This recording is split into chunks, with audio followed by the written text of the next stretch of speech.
Static fields don't have to be final. In addition, it is important to realize that by modifying the static field of a class, we modify its value for each instance of the class. Let's create a human class where we'll store information such as name, height, and also we'll define a public static double field with a name average height. So the human class stores name and height as private fields. In addition, a static double field is defined for storing average height information.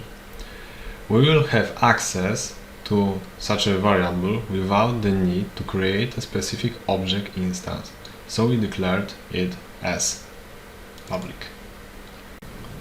Let's generate a constructor for this class and also some getters for name and height.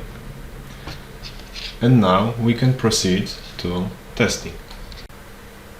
In human test class, as always, we need the main method. And now let's create two human objects.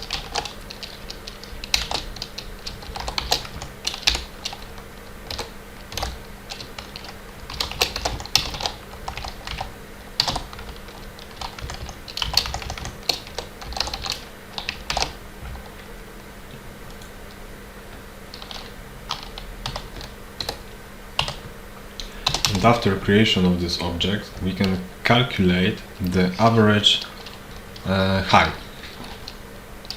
So double average height,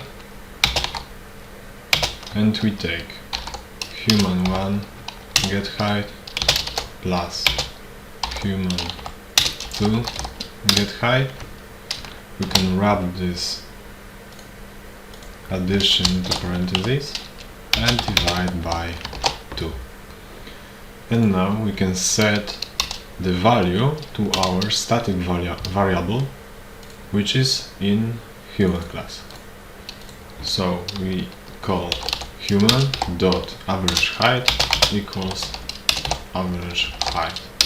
And now we can see that human dot average height should be the same as this.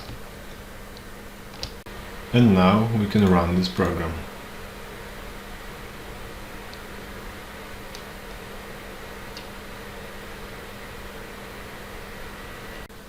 It is also possible to access our static average height with